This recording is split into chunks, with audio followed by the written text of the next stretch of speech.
میرے بھائی ایک بات بتائیں، ہمارے نادم اعلیٰ اللہ ان کو خیر دے، بات بڑی اچھی کر رہے تھے، مجھے بھی بہت اچھا لگ رہا تھا سنتے، لیکن انہوں نے سر سید احمد خان کا کچھ ایسا تعارف کروا دیا، معلوم پڑا کہ ہماری جماعت کا راہبر وہی ہے۔ کیا خیال ہے آپ لوگوں کا؟ صحیح ہے نا؟ ایسے انداز میں، جوش میں، ان کی نیت اچھی تھی، ہم کیسے اپنے امیر کے بارے امیر ناظم کے بارے میں ایسی کوئی بات نہیں کرنا چاہے تھے، عزت احترام سب کچھ ہے، اور وہ ان کا مقصد بھی وہ نہیں تھا، لیکن وقت کی قلت کی بنا پر وضاحت نہیں کر سکے۔ دو باتیں ہمارے لیے قابل ملاحظہ ہیں اور اس کو آپ لوگ دل سے نکال دیں۔ نمبر ایک، پہلی بات تو یہ کہ معلوم پڑتا ہے شاہ سید شیخ الکل میاں نذیر حسین محدث دہلوی کو اہل حدیث بنانے والے کون ہیں؟ کون ہیں؟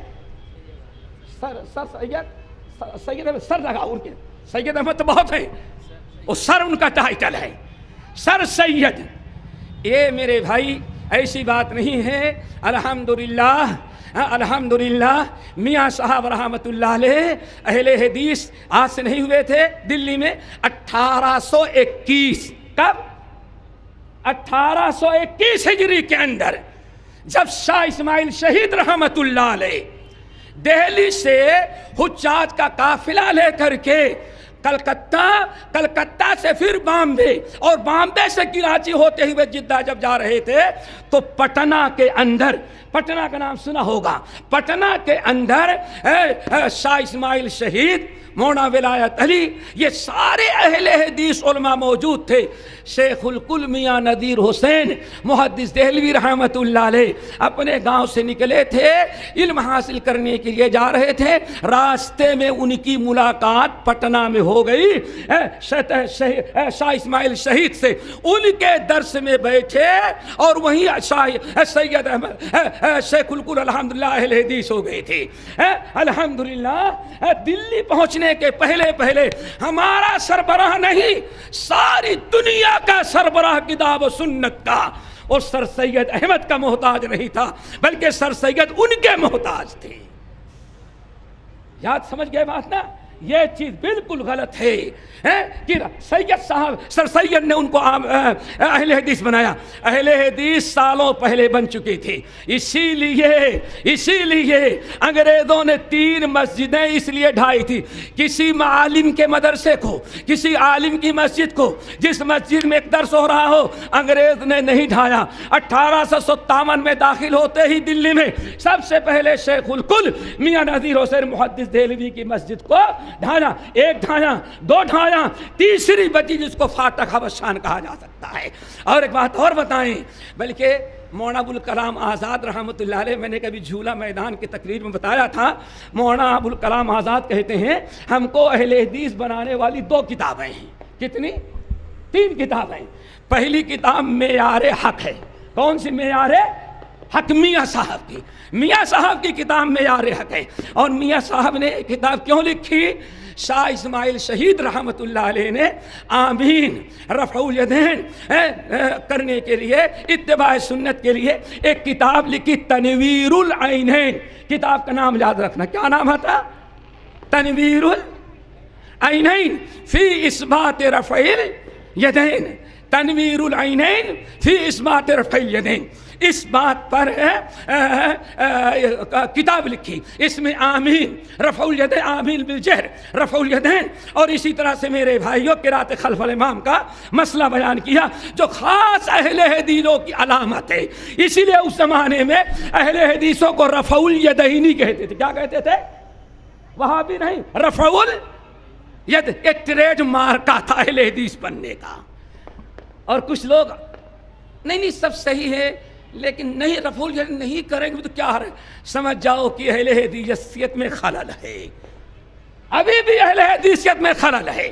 تو اس کتاب کا جواب شاہ محمد پنجابی مولوی نے دیا تھا کہ رفع الیدین منسوخ ہے، زور سے آمین بولنا ناجائز ہے۔ اس کے رد میں میاں صاحب نے معیار حق لکھی تھی۔ ایک چیز تو یہ ہے. نمبر 2، رہی بات میرے بھائی سر سید احمد خان کے اہل حدیث ہونے کا، تو ایک چیز آپ لوگوں کو سناتے ہیں. ابھی میرا خیال سے یہ اگست کا قصہ ہے، اگست کا قرآن کا ایگزیبیشن مینگلور میں تھا، مینگلور کرناٹک. وہاں ہم گئے تو ہمارے ہندوستان کے بعض علماء کبار، شخصیات نام نہیں لیتا، وہ وہاں ملے. ہم ایسے ایک یو پی ہی کے ہیں، وہاں بڑا کاروبار ہے، اپنے بنگلے میں ٹھہرایا تھا. وہاں آئے تو زہرانے پر کھانے میں کہا بھائی یہ شیخ ظفر ہے پہچانتے ہو؟ کہا کہ نہیں. میں نے پہلی مرتبہ بات سنی تھی. کہا کہ سر سید احمد خان کہتے تھے اہل حدیث کتنے قسم کے؟ 3. کتنے قسم کے؟ 3.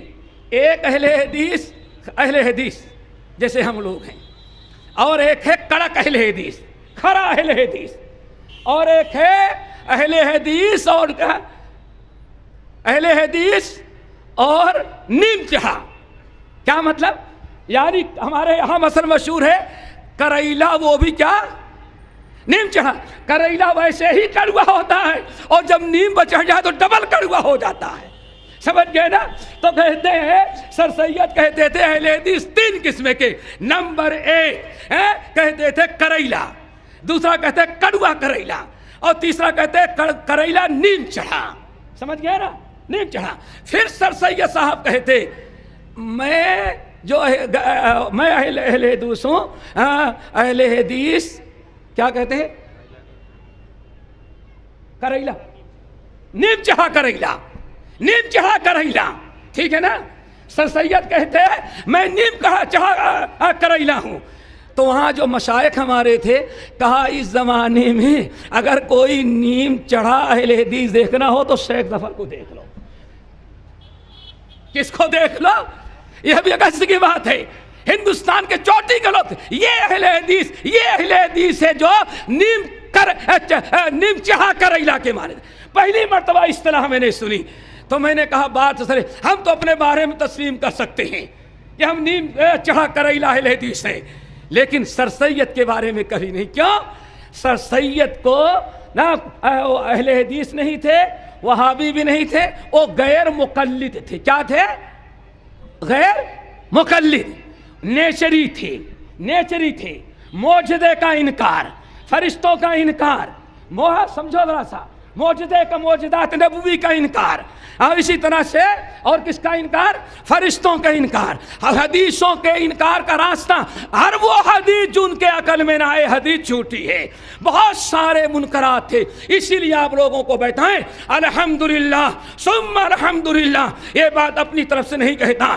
سب سے پہلے جس شخص نے سر سید احمد خان کے ان خرافات کی تردید میں جس نے قلم اٹھایا وہ ہماری جماعت اہل حدیث تھی، اور واضح کیا کہ جماعت اہل حدیث ان کا کوئی تعلق ہے نہیں ہے. پھر اور آگے ذرا سنو.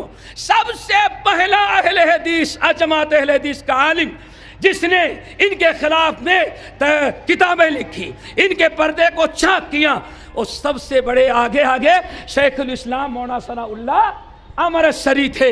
اور اگر آپ میری باتوں کی تصدیق چاہیں تو سر سید احمد خان کی تفسیر پڑھیں، اور اس کے جواب میں شیخ الاسلام مولانا ثناء اللہ امرتسری رحمۃ اللہ علیہ کی تفسیر ثنائی پڑھیں.